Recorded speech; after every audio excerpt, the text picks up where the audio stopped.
जय श्री कृष्ण मेरे सभी प्यारे कथा श्रोताओं को। मेरा नाम है नमित अग्रवाल और स्वागत है आपका मेरे चैनल कथावाचक में। पिछली कथा में हमने पढ़ा था कि प्रद्युम्न केतुमाल वर्ष पर गए थे, जहाँ पर लोग कृष्ण जी की स्तुति कर रहे थे। आइए आज की कथा आरंभ करते हैं। नारद जी कहते हैं, राजन, श्री कृष्ण की स्तुति सुनकर प्रसन्न हो महामनस्वी श्री कृष्ण कुमार प्रद्युम्न हरि ने उन लोगों को कुंडल, कड़े, हीरा, मणि, हाथी और घोड़े पुरस्कार के रूप में दिए। उस मनमथ शालिनी पुरी में महान प्रजापति व्यति संवत्सर ने प्रद्युम्न को नमस्कार करके भेंट अर्पित की। तदंतर महाबाहु प्रद्युम्न दिव्य काम वन में गए, जो अन्य साधारण लोगों के लिए अगम्य था। केवल प्रजापति की पुत्रियां उसमें जा सकती थी। वह सुंदर वन साक्षात कामदेव का क्रीड़ा स्थल था और कामास्त्र के तेज से चारों ओर से सुरक्षित था। वहां नारियों का गर्भ प्राण शून्य होकर गिर पड़ता था, वर्ष भर भी टिक नहीं पाता था। उस समय उस उत्कृष्ट कामवन से फूलों के 5 बाढ़ लिए पुष्पधनवा कामदेव निकले। उनके श्याम शरीर पर पीतांबर शोभा पा रहा था। उनका रूप अत्यंत मनोहर था। उन्होंने अपने धनुष के प्रत्यंचा का गंभीर घोष फैलाया। उनके बाढ़ का स्पर्श होते ही यादव वीर अपने सैनिकों, घोड़ों, हाथियों और पैदलों के साथ स्वतः काम मोहित होकर गिर पड़े। उनके बाढ़ के वेग का वर्णन नहीं हो सकता। तदंतर जगदीश्वरों के भी ईश्वर श्री कृष्ण कुमार प्रद्युम्न उसी समय कामदेव के स्वरूप में विलीन हो गए, जैसे पानी पानी में मिल जाता है। सैनिकों सहित समस्त यादव रुक्मिणी नंदन प्रद्युम्न को कामदेव का पूर्ण स्वरूप जानकर तत्काल चकित हो गए। नारद जी कहते हैं, राजन, तदंतर महाबाहु श्री कृष्ण कुमार प्रद्युम्न समूचे केतुमाल वर्ष पर विजय पाकर धनुष धारण किए योग समृद्धियों से युक्त भद्राश्व वर्ष में गए, जिसकी सीमा का पर्वत साक्षात गंधमादन बड़ी शोभा पाता है, जहाँ से पाप नाशिनी गंगा सीता नाम से प्रवाहित होती है। वहाँ सर्व पाप नाशक वेद क्षेत्र नामक महातीर्थ है, जहाँ महाबाहु हयग्रीव हरि का निवास है। धर्मपुत्र भद्रश्रवा उनकी सेवा करते हैं। सीता गंगा के पुलिन पर महात्मा प्रद्युम्न की सेना के शिविर पड़ गए, जो सुनहरे वस्त्रों के कारण बड़े मनोहर जान पड़ते थे। भद्राश्व देश के अधिपति धर्मपुत्र महाबली महात्मा भद्रश्रवा ने भक्ति भाव से परिक्रमा करके श्री कृष्ण कुमार को प्रणाम किया और उन्हें भेंट अर्पित की। फिर वे उनसे बोले, प्रभो, आप साक्षात पूर्ण परिपूर्णतम भगवान हैं। साधु पुरुषों की रक्षा के निमित्त ही दिग्विजय के लिए निकले हैं। भगवान, आपने पूर्व काल में शंबर नामक दैत्य को परास्त किया था। उसका छोटा भाई उत्कच बड़ा दुष्ट था, जो गोकुल में छकड़े पर जा बैठा था। वह भगवान श्री कृष्णचंद्र के द्वारा मारा गया, परंतु उसका बड़ा भाई महादुष्ट बलवान शकुनी अभी जीवित है। देव, वह आपसे ही परास्त होने योग्य है। दूसरा कोई कदापि उसे जीत नहीं सकता। प्रद्युम्न ने पूछा, धर्मनंदन, दैत्यराज शकुनी किसके वंश में उत्पन्न हुआ है? उसका निवास किस नगर में है और उसका बल क्या है, यह बताइए। भद्रश्रवा ने कहा, भगवान, कश्यप मुनि के द्वारा दिति के गर्भ से 2 आदि दैत्य उत्पन्न हुए, जिनमें बड़े का नाम हिरण्यकश्यपु और छोटे का नाम हिरण्याक्ष था। हिरण्याक्ष के भी 9 पुत्र हुए, जिनके नाम इस प्रकार हैं: शकुनी, शंबर, हृष्ट, भूत संतापन, व्रक, कालनाभ, महानाभ, हर्षमश्रु तथा उत्कच। देवकूट से दक्षिण दिशा में जठर गिरी की तराई में चंद्रावती नामक पुरी है, जो दैत्यों के दुर्ग से सुशोभित है। वहाँ 6 भाइयों से घिरा हुआ शकुनी निवास करता है। ऋषि लोग जब जब यज्ञ का आरंभ करते हैं, तब तब वह उनके यज्ञ को भंग कर देता है। उससे इंद्र आदि देवता भी उद्विग्न हो उठे हैं। वह देवद्रोही दैत्यराज आपसे ही जीते जाने योग्य है, क्योंकि आपने भक्तों की शांति के लिए संपूर्ण जगत को जीता है। आप भगवान प्रद्युम्न को नमस्कार है। चतुर्व्यूह रूप आपको प्रणाम है। गौ ब्राह्मण देवता साधु तथा वेदों के प्रतिपालक आपको नमस्कार है। इस प्रकार प्रार्थना करने पर साक्षात भगवान प्रद्युम्न हरि ने राजा भद्रश्रवा को डरिए मत यो कहकर अभयदान दिया। तदंतर महाबाहु प्रद्युम्न ने अपनी सेना के साथ चंद्रावतीपुरी में पहुंचने के लिए वहां से तत्काल प्रस्थान किया। शकुनी को मेरे मुंह से यह समाचार मिल गया कि तुम्हें मारने के लिए यदुकुल तिलक प्रद्युम्न आ रहे हैं। यह सुनकर उस दैत्यराज ने दैत्यों की सभा में शूल उठाकर कहा, बड़े सौभाग्य और प्रसन्नता की बात है कि मेरा शत्रु प्रद्युम्न स्वयं यहाँ आ रहा है। दैत्यों, मुझे उसे परास्त करना है, क्योंकि मुझ पर मेरे भाई का ऋण पहले से ही चढ़ा हुआ है। जिसने पूर्व काल में मेरे भाई शंबर को मारा था, उसी अपराध के कारण मैं यादवों सहित उस प्रद्युम्न को मार डालूंगा। इसलिए असुरों, तुम लोग जाओ और उसकी सेना का विध्वंस करो। तत्पश्चात मैं उसका, देवराज इंद्र का और देवताओं का भी वध करूंगा। शकुनी की आवाज सुनकर महाबली दैत्य हृष्ट 1 करोड़ दैत्यों की सेना साथ लिए यादव सेना के सम्मुख युद्ध के लिए आया। लीला से ही मानव शरीर धारण करने वाले भगवान प्रद्युम्न ने अपनी संपूर्ण सेना का गृध्र व्यूह बनाया, अर्थात गृध्र की आकृति में अपनी सेना को खड़ा किया। गृध्र व्यू में चोंच के स्थान पर धनुर्धर शिरोमणि अनिरुद्ध खड़े हुए, ग्रीवा भाग में अर्जुन तथा पृष्ठ भाग में जाम्बवती कुमार सांब विराजमान हुए। दोनों पैरों की जगह दीप्तिमान और गद खड़े हुए, उदर भाग में पार्षणी और पुच्छ भाग में श्री कृष्ण कुमार भानु थे। सीता गंगा के तट पर यादवों के साथ दैत्यों का उसी प्रकार घोर युद्ध हुआ जैसे समुद्र समुद्रों से टकरा रहे हों। जैसे बादल जल की धारा बरसाते हैं, उसी प्रकार दानव यादवों पर बाढ़, त्रिशूल, मूसल, मुदगर, तोमर तथा रिष्टियों की वृष्टि करने लगे। सेनाओं के पैरों से उड़ी हुई अपार धूल ने सूर्य और आकाश को आच्छादित कर दिया। किसी को अपना बाढ़ भी नहीं दिखाई देता था। जैसे वर्षा के बादल सूर्य को आच्छादित करके अंधकार फैला देते हैं, वही दशा उस समय हुई थी। वृक, हर्ष, अनिल, गृध्र, वर्धन, उन्नाद, महाश, पावन, वन्ही और 10वें क्षुधि मित्र वृंदा के ये 10 पुत्र दानवों के साथ युद्ध करने लगे। जब बाढ़ों से अंधकार छा गया, तब श्री हरि कुमार वृक बारंबार धनुष के टंकार करते हुए सबसे आगे आ गए। वे बाढ़ समूहों से दैत्यों को विदीर्ण करने लगे, जैसे कोई कटु वचनों से मित्रता को खंडित करे। उन्होंने दैत्य सेना के हाथियों, रथों और पैदल वीरों को धराशायी कर दिया। वे कवच और धनुष कट जाने के कारण समरांगण में गिर पड़े। वृक के बाढ़ों से जिनके पैर कट गए थे, वे आंधी के उखाड़े हुए वृक्षों की भांति धरती पर गिर गए। किन्हीं के मुंह नीचे की ओर थे और किन्हीं के ऊपर की ओर। बाढ़ समूहों से भुजाओं के छिन्न भिन्न हो जाने के कारण वे रणभूमि में फूटे हुए बर्तनों के ढेर से शोभित होते थे। उस रणमंडल में हाथी बाढ़ों की मार से 2 टुक होकर पड़े थे और छुरी से काटे गए कुष्मांड के टुकड़ों के समान प्रतीत होते थे। इसी समय महाबली हृष्ट सिंह पर चढ़कर आया। उसने 10 बाण मारकर वृक के कवच और धनुष की प्रत्यंचा को काट डाला। फिर 4 बाणों से चारों घोड़े, 2 बाणों से सारथी और 3 बाणों से ध्वज खंडित कर दिए। फिर 20 बाण मारकर उस दानवराज ने वृक के रथ को नष्ट कर दिया। धनुष कट गया, घोड़े और सारथी मार डाले गए। तब वृक दूसरे रथ पर जा चढ़े तथा रोष पूर्वक धनुष हाथ में लिया। इतने में ही असुर हृष्ट ने वृक के उस धनुष को भी काट डाला। तब यादव पुंगव वृक ने गदा हाथ में लेकर सिंह के मस्तक पर तथा उसके पीठ पर बैठे हुए दैत्य पर भी प्रहार किया। तब क्रोध से भरे हुए सिंह ने समरांगण में उछलकर अपने नखों, दांतों और पंजों से अनेक योद्धाओं को मार गिराया। उसकी जीभ लपलपा रही थी, आयाल चमक रहे थे। उसने भीषण हुंकार करके वृक को उसी भांति गिरा दिया जैसे हाथी केले के तने को धराशायी कर दे। वृक ने उस सिंह को दोनों हाथों से पकड़कर पृथ्वी पर दे मारा। फिर वे उसके ऊपर चढ़कर वैसे ही गरजने लगे जैसे एक पहलवान दूसरे पहलवान को पटककर उसकी छाती पर चढ़ बैठे और गरजने लगे। जब वह सिंह पुनः उछलने और उनके शरीर को बलपूर्वक चबाने लगा, तब बलवान मित्र वृंदा कुमार ने उसके ऊपर एक मुक्का मारा। उनके मुक्के की मार से सिंह ने दम तोड़ दिया। तब कुपित हुए दैत्य प्रवर हृष्ट ने उनके ऊपर शीघ्र ही शूल फेंका, किंतु बड़ी भारी उल्का के समान तेजस्वी उस शूल को वृक ने तलवार से उसी प्रकार टुक टुक कर दिया जैसे गरुण अपनी तीखी चोंच के प्रहार से किसी सर्प के टुकड़े टुकड़े कर डाले। हृष्ट ने भी अपनी तलवार लेकर गर्जना की और भूतल को कपाते हुए उसने महाबली वृक के मस्तक पर उसके द्वारा प्रहार किया। तब बलवान वृक ने तलवार की म्यान पर दैत्य के वार को रोका तथा अपने खड़ग के द्वारा दैत्य के कंधे पर चोट पहुंचाई। उस खड़ग से दैत्य का सिर कटकर पृथ्वी पर गिर पड़ा। किरीट और कुंडलों से युक्त वह मस्तक गिरे हुए कमंडलू के समान शोभा पाता था। हृष्ट के मारे जाने पर शेष दैत्य भय से व्याकुलो भागकर चंद्रावतीपुरी को चले गए। उस समय देवताओं और मनुष्यों की धुंदुभिया बज उठी और देवता लोग वृक के ऊपर फूलों की वर्षा करने लगे। नारद जी कहते हैं, राजन, हृष्ट को मारा गया सुनकर शकुनी के क्रोध की सीमा न रही। उसने देवताओं को भी भय देने वाले अपने भाइयों को भेजा। भूत संतापन नामक दैत्य हाथी पर चढ़कर निकला। वृक दैत्य गधे पर और कालनाभ सुअर पर चढ़कर आया। महानाभ मतवाले ऊंट पर तथा हरिश्मशु तिमिंगल अर्थात अतिकाय मगरमच्छ पर बैठकर निकला। मयासुर का बनाया हुआ एक विजयशील रथ था जिस पर वैजयंती पताका फहराती थी, इसलिए वह वैजयंत और जैत्र कहलाता था। उसका विस्तार 5 योजन का था और उसमें 1000 घोड़े जुते हुए थे। वह मायामय रथ इच्छानुसार चलने वाला तथा सैकड़ों पताकाओं से सुशोभित था। उसमें 1000 कलश लगे थे और मोती की झालरें लटक रही थी। वह रत्नमय आभूषणों से विभूषित तथा 100 चंद्रमाओं के समान उज्ज्वल था। उसमें 1000 पहिए लगे थे तथा उसमें लटकाए गए बहुत से घंटे उसकी शोभा बढ़ाते थे। शकुनी उसी रथ पर आरूढ़ हो सबसे पीछे युद्ध की इच्छा से निकला। उसके साथ 12 अक्षौहिणी दैत्यों की सेना थी।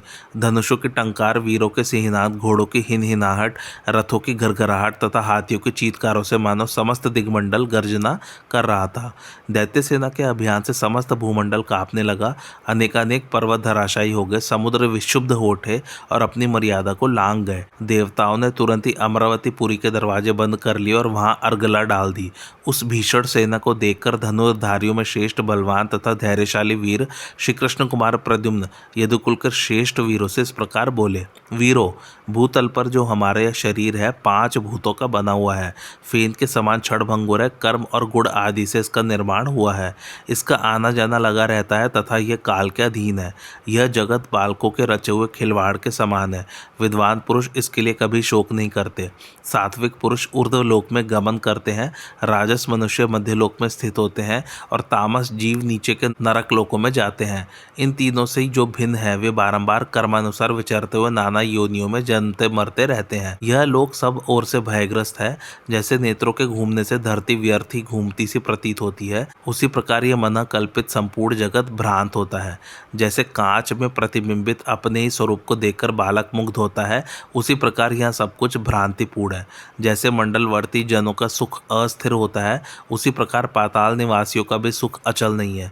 यज्ञों द्वारा उपलब्ध देवताओं के सुख को भी इसी प्रकार चंचल समझना चाहिए। श्रेष्ठ पुरुष यही सोचकर समस्त सांसारिक सुख को तिनके के समान त्याग देते हैं। ऋतु के गुण, देह के गुण और स्वभाव प्रतिदिन जाते परिवर्तित होते रहते हैं, उसी प्रकार मनुष्य का भी आवागमन लगा रहता है। यह जो दृश्यमान वस्तु है वह कोई भी सत्य नहीं है।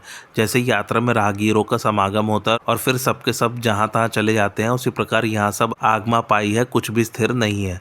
जैसे इस लोक में देखी हुई वस्तु उल्का या विद्युत विलास के समान अस्थिर है, उसी प्रकार पारलौकिक वस्तु के विषय में भी समझना चाहिए। उन दोनों से क्या प्रयोजन सिद्ध होता है? अतः सर्वत्र परमेश्वर श्रीहरि को देखते हुए कल्याण मार्ग का निश्चय करके सदा उसी पर चलना चाहिए। जैसे जल पात्रों के समूह में सर्वत्र एक ही चंद्रमा प्रतिबिंबित होता है तथा जैसे समिधाओं के समुदाय में एक ही अग्नि तत्व का बोध होता है, उसी प्रकार एक ही परमात्मा भगवान स्वयं निर्मित देहधारियों के भीतर और बाहर अनेक सा जान पड़ता है। जो ज्ञाननिष्ठ है, अत्यंत वैराग्य का आश्रय ले चुका है, भगवान श्री कृष्ण का भक्त और किसी भी वस्तु की अपेक्षा नहीं रखता, वह तपोवन में निवास करे या घर में, उसे तीनों गुण सर्वथा स्पर्श नहीं करते। इसलिए सन्यासी जिसने परात्पर ब्रह्म का साक्षात कर लिया है, सदा सुखी एवं आनंदमय हो बालक की तरह विचरता है। जैसे मदिरा के मद से अंधा हुआ मनुष्य यह नहीं देखता कि मेरे द्वारा पहना हुआ वस्त्र शरीर पर है या गिर गया, उसी प्रकार सिद्ध पुरुष समस्त सिद्धियों के कारणभूत शरीर के विषय में यह नहीं देखता कि वह प्रारब्धवश है या गिर गया अथवा कहीं आता है या जाता है। जैसे सूर्योदय होने पर सारा अंधकार नष्ट हो जाता है और घर में रखी हुई वस्तु लोगों को यथावस्थित रूप से दिखाई देने लगती है, उसी प्रकार ज्ञानोदय होने पर अज्ञानांधकार मिट जाता है और अपने शरीर के भीतर ही परब्रह्म प्रकाशित होने लगता है। जैसे इंद्रियों के पृथक पृथक मार्ग से तीनों गुणों के आश्रयभूत परमार्थ वस्तु का सम्यक ज्ञान नहीं हो सकता, उसी प्रकार अनंत परमात्मा का एकमात्र अद्वितीय धाम मुनियों के बताए विभिन्न शास्त्र मार्गों द्वारा पूर्णतः नहीं जाना जा सकता। कुछ लोग वैष्णव धाम को परमपद कहते हैं, कोई बैकुंठ को परमेश्वर का परम धाम बताते हैं, कोई अज्ञानांधकार से परे जो शांत स्वरूप परम ब्रह्म है उसे परमपद मानते हैं, और कुछ लोग कैवल्य मोक्ष को ही परम धाम की संज्ञा देते हैं। कोई अक्षर तत्व की उत्कृष्टता का प्रतिपादन करते हैं, कोई गोलोक धाम को ही सबका आदि कारण कहते हैं, तथा कुछ लोग भगवान की निज लीलाओं से परिपूर्ण निकुंज को ही सर्वोत्कृष्ट पद बताते हैं। मननशील मुनि इन सब के रूप में श्री कृष्ण पद को ही प्राप्त करता है। श्री कृष्ण कुमार प्रद्युम्न की यह बात सुनकर धैर्यवर्धक ज्ञान प्राप्त करके हर्ष और उत्साह से भरे हुए समस्त यादव श्रेष्ठ वीरों ने शस्त्र ग्रहण कर लिए। फिर तो सीता गंगा के तट पर यादवों के साथ दैत्यों का तुमुल युद्ध हुआ, वैसे ही जैसे समुद्र के तट पर वानरों के साथ राक्षसों का हुआ था। रथी रथियों से, पैदल पैदलों से, घुड़सवार घुड़सवारों से और गजारोही गजारोहियों से जूझने लगे। महावतों से प्रेरित हुए हौदों से सुशोभित कुछ उन्मत्त गजराज मेघाडंबर से युक्त गिरिराजों के समान दिखाई देते थे। वे समरांगण में फुफकारते, चिंगाड़ते तथा सांकलों से युक्त सूंडों द्वारा रथियों, घुड़सवारों तथा पैदल वीरों को धराशायी करते हुए विचर रहे थे। वे घोड़ों और सारथियों सहित रथों को सूंड में लपेटकर भूमि पर पटक देते और बलपूर्वक पुनः उठाकर आकाश में फेंक देते थे। उस युद्ध भूमि में सब ओर दौड़ते हुए छत विछत गजराज कुछ लोगों को सुदृढ़ सूंडों द्वारा विदीर्ण करके उन्हें पैरों से मसल देते थे। घुड़सवारों द्वारा प्रेरित पंख युक्त घोड़े रथों को लांघकर हाथियों के कुंभ स्थल पर चढ़ जाते थे। कुछ महावीर घुड़सवार युद्ध के मद से उन्मत्त हो हाथ में शक्ति लिए घोड़ों के द्वारा हाथियों के कुंभ स्थल पर पहुंचकर गजारोही नरेशों को उसी प्रकार मार डालते थे जैसे सिंह युद्धपति गजराजों को मार गिराते हैं।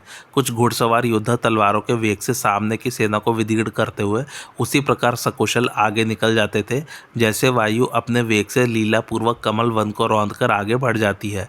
कुछ घुड़सवार घुड़सवार समरांगण में उछलते हुए खड़गों द्वारा उसी प्रकार आपस में ही आघात प्रत्याघात करने लगते थे जैसे आकाश में पक्षी किसी मांस के टुकड़े के लिए एक दूसरे को चोंच से मारने लगते हैं। कुछ पैदल योद्धा खड़गों से, कुछ फरसों और चक्रों से तथा कुछ योद्धा तीखे भालों से फलों की तरह विपक्षियों के मस्तक काट लेते थे।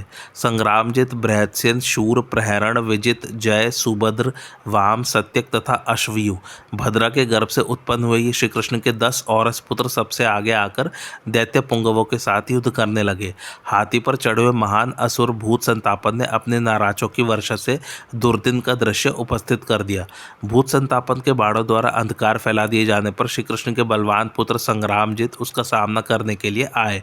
उन्होंने रणभूमि में सैकड़ों बाण मारकर भूत संतापन को घायल कर दिया। तब बलवान भूत संतापन ने प्रलय काल के समुद्र के संघर्ष से प्रकट होने वाले भयंकर घोष के समान टंकार ध्वनि करने वाली संग्रामजित के धनुष की प्रत्यंचा को काट दिया। तब संग्रामजित ने विद्युत के समान दीप्तिमान अपना दूसरा धनुष लेकर उस पर विधि पूर्वक प्रत्यंचा चढ़ाई, फिर 100 बाण छोड़े। वे बाण भूत संतापन के धनुष की प्रत्यंचा, लोह निर्मित कवच, शरीर और हाथी का छेदन भेदन करते हुए धरती में समा गए। बाणों के उस प्रहार से पीड़ित हो भूत संतापन मन ही मन कुछ घबराया। फिर उस बलवान वीर ने अपने हाथी को आगे बढ़ाया।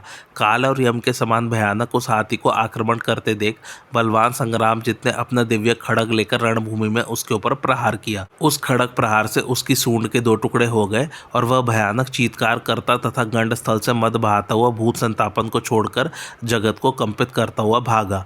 बड़े बड़े वीरों को धराशायी करता हुआ और बारंबार घंटे बजाता हुआ सीधे दैत्यपुरी चंद्रावती को चला गया। कोई भी बलपूर्वक उसे रोक न सका।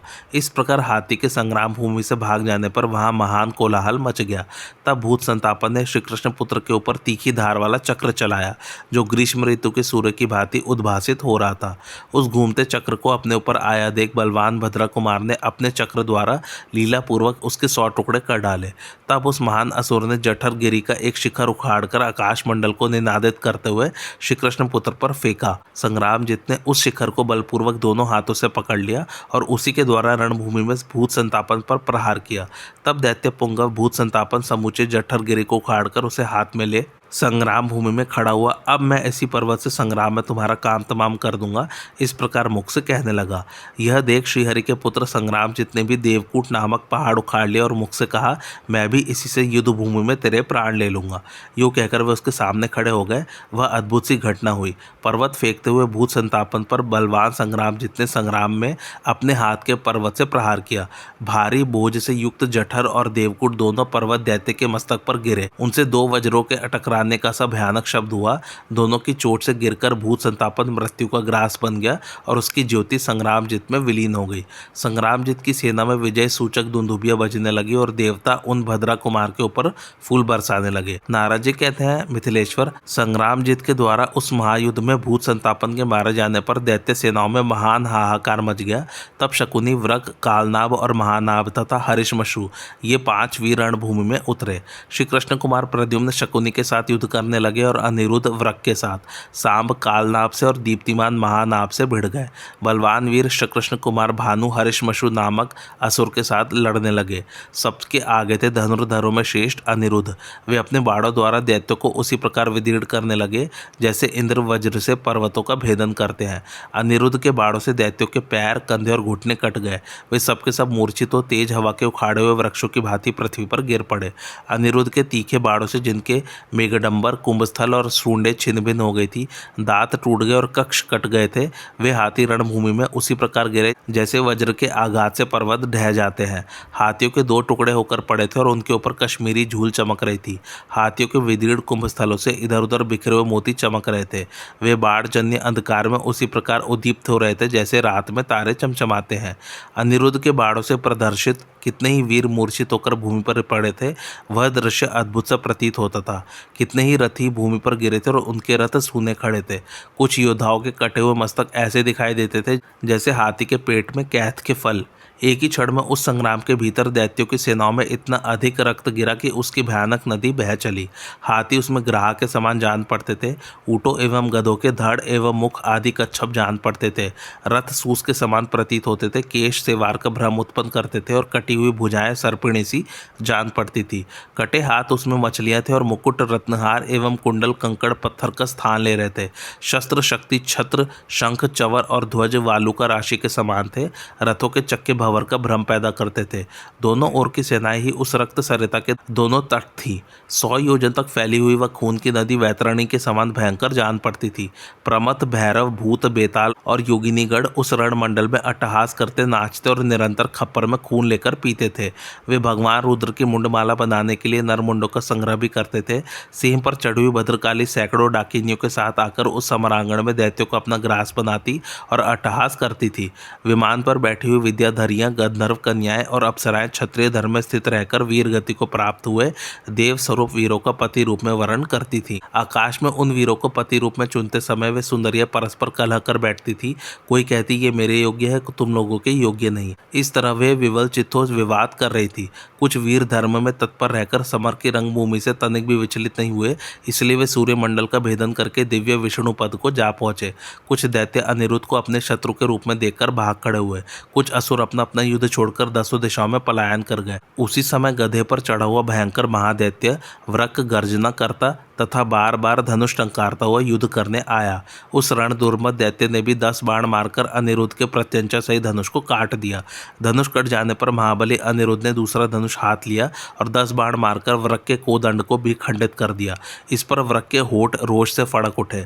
उसने त्रिशूल उठाकर जीभ लपलपाते हुए धनुर्धरों में श्रेष्ठ अनिरुद्ध से कहा, तू पराक्रमी क्षत्रिय है और तूने आज मेरी सेना का विनाश किया है, इसलिए मैं अभी तुझे मार डालता हूँ, तू मेरा अद्भुत पराक्रम देख ले। अनिरुद्ध ने कहा, जो लोग मुंह से बढ़ बढ़कर बातें बनाते हैं वे यहाँ कुछ नहीं कर पाते। मैं अभी तुम्हें मार डालूंगा, तुम मेरा उत्तम पराक्रम देखो। यदि मैं युद्ध में तुम्हें नहीं मार सकूं तो मेरी शपथ सुन लो, मुझे ब्राह्मण, गौ, गर्भस्थ शिशु और बालकों की हत्या का सदा ही पाप लगे। गधे पर बैठे हुए महादुष व्रक ने भी शपथ खाकर धनुर्धरों में श्रेष्ठ अनिरुद्ध पर त्रिशूल से प्रहार किया। प्रद्युम्न नंदन अनिरुद्ध ने उस त्रिशूल को बाएं हाथ से पकड़ लिया और सहसा उसी से महाबली दैत्य व्रक को घायल कर दिया। तब तो वह असुर क्रोध से भर गया। उसने एक भारी गदा चलाकर सहसा अनिरुद्ध के रथ को बलपूर्वक चूर चूर कर डाला। तब प्रद्युम्न कुमार ने तीखी धार वाली तलवार से शत्रु की दोनों भुजाएं उसी तरह काट डाली जैसे इंद्र ने वज्र से शीघ्र पर्वतों की दोनों पाखें काट दी थी। तब वह बाहुविहीन दैत्य पैरों से पृथ्वी को कंपाता हुआ लपलपाती जीभ से युक्त भयंकर मुंह फैलाकर ऐसा दिखाई देने लगा मानो वह सारे आकाश को ही पी जाएगा। फिर विकराल दाढ़ों वाले उस दैत्यराज ने जैसे मगरमच्छ किसी बड़े मत्स्य को निगल जाए, उसी प्रकार प्रद्युम्न कुमार अनिरुद्ध को अपना ग्रास बना लिया। वे श्री कृष्ण के पौत्र थे, इसलिए दैत्य के पेट में जाने पर भी श्री कृष्ण की कृपा से मरे नहीं। मछली के पेट में पड़े हुए प्रद्युम्न की भांति बच गए। जैसे अघासुर के पेट में जाकर भी श्री कृष्ण और ग्वाल बाल बच गए थे, जैसे वकासुर के उदर में स्वयं श्री कृष्ण नहीं मरे थे और जैसे वृत्रासुर के उदर में जाकर भी इंद्र बच गए थे, उसी प्रकार वृकासुर के पेट में अनिरुद्ध की प्राण रक्षा हो गई। उस समय यादवों की सेना में हाहाकार मच गया। तब बलदेव के छोटे भाई बलवान गद ने गदा लेकर उसे महाबली व्रक दैत्य के मस्तक पर मारा। दैत्य का सिर फट गया और उससे रक्त की बूंदें टपकने लगी। रक्त की धारा से उस विशालकाय दैत्य की उसी तरह शोभा हुई जैसे गेरू मिश्रित जल की धारा से विंध्याचल सुशोभित होता है। तदंतर अर्जुन ने अपनी तलवार लेकर अनायासी उसके दोनों पैर काट डाले। पैर कट जाने पर वह पंख कटे पर्वत की भांति धरती पर गिर पड़ा। अनिरुद्ध अपनी तलवार से उसका पेट फाड़कर बाहर निकल आए। जैसे इंद्र ने वज्र से वत्रासुर को मारा था, उसी प्रकार अनिरुद्ध ने अपनी तलवार से उसका मस्तक काट डाला। उस समय यादव सेना में जय जयकार होने लगी तथा देवताओं और मनुष्यों की धुंधुबियां बज उठी। देवता लोग अनिरुद्ध के ऊपर फूलों की वर्षा करने लगे। यह अद्भुत वृत्तांत मैंने तुमसे कह सुनाया, अब और क्या सुनना चाहते हो? राजा जनक बोले, मुने आश्चर्य है, प्रद्युम्न कुमार ने बड़ा अद्भुत युद्ध किया। महादैत्य व्रक के मारे जाने पर फिर उस समरांगण में क्या हुआ? नारद जी ने कहा, राजन, व्रक को मारा गया देख महान असुर कालनाग बार बार धनुष टंकारता हुआ सुअर पर चढ़कर रणभूमि में आया। उस असुर ने समरांगण में अक्रूर को 20, गद को 10, अर्जुन को 10, सात्यकी को 5, कृतवर्मा को 10, प्रद्युम्न को 100, अनिरुद्ध को 20, दीप्तिमान को 5 और सांब को 100 बाण मारकर उन सबको घायल कर दिया। उसके बाड़ों की चोट से 2 घड़ी के लिए वे सभी वीर व्याकुल हो गए। उन सबके घोड़े भी मारे गए तथा रथ रणभूमि में चूर चूर हो गए। उसके हाथ की फुर्ती देखकर रुक्मिणी नंदन प्रसन्न हो गए। उन्होंने कालनाभ को समरांगण में साधुवाद देकर उसकी भूरी भूरी प्रशंसा की। तत्पश्चात प्रद्युम्न ने अपना धनुष लेकर उस पर एक बाण रखा। कोदंड से छूटे हुए उस बाण ने उस दैत्य के विशालकाय सुअर को ऊपर उठाकर लाख योजन दूर स्वर्गलोक की सीमा तक ले जाकर घुमाते हुए आकाश से भयंकर गर्जना करने वाले समुद्र में गिरा दिया। तत्पश्चात साक्षात भगवान प्रद्युम्न ने दूसरे बाण का संधान किया। उस बाण ने भी महाबली कालनाभ को ऊपर ले जाकर घुमाते हुए बलपूर्वक चंद्रवतीपुरी में पटक दिया। वहां गिरने पर कालनाभ के मन में कुछ घबराहट हुई। वह दैत्यराज लाख भार की बनी हुई भारी गदा हाथ में लेकर पुनः रणभूमि में आ पहुंचा और यादव सेना का विनाश करने लगा। वज्र सदृश गदा से हाथी, रथ, घोड़े और पैदल वीरों को वह बड़े वेग से उसी प्रकार धराशायी करने लगा जैसे आंधी वृक्षों को गिरा देती है। किन्हीं को दोनों हाथों से उठाकर वह बलपूर्वक आकाश में फेंक देता था। वे आकाश से पृथ्वी पर वर्षा के ओलों की भांति गिरते थे। तब जामवती कुमार सांब ने गदा लेकर महान असुर कालनाभ के मस्तक पर गहरी चोट पहुंचाई। रणमंडल के भीतर गदाओं द्वारा उन दोनों वीरों में घोर युद्ध होने लगा। वे दोनों ही गदाएं आग की चिंगारियां छोड़ते हुए परस्पर टकराकर चूर चूर हो गई। फिर वे दोनों वीर दूसरी गदाएं लेकर युद्ध के लिए खड़े हुए। उस समय कालनाभ ने जामवती कुमार सांब से कहा, मैं एक प्रहार से ही तुम्हारा काम तमाम कर सकता हूँ, इसमें संशय नहीं है। तब उस रणभूमि में सांब बोले, पहले तुम मेरे ऊपर प्रहार करो। तब कालनाभ ने सांब के मस्तक पर गदा से चोट की, किंतु जामवती नंदन सांब ने गदा के ऊपर गदा रोक ली और अपनी गदा से कालनाभ दैत्य की छाती में आघात किया। उस गदा की चोट से दैत्य की छाती फट गई और वह मुंह से रक्त वमन करता हुआ प्राण शून्य हो वज्र के मारे हुए पर्वत की भांति पृथ्वी पर गिर पड़ा। तब तो जय जयकार होने लगी और सत्पुरुष सांब को साधुवाद देने लगे। देवताओं और मनुष्यों की दुंदुभियां एक साथ ही बज उठी। देवता लोग सांब की सेना के ऊपर फूल बरसाने लगे, विद्याधरियां नाचने लगी और गंधर्वगण सानंद गीत गाने लगे। आज की कथा यही समाप्त होती। कैसे लगे आप लोग को मेरी कथा मुझे कमेंट करके ज़रूर बताइए और मेरे चैनल कथावाचक को लाइक, शेयर और सब्सक्राइब ज़रूर कीजिए। Thanks for watching. धन्यवाद।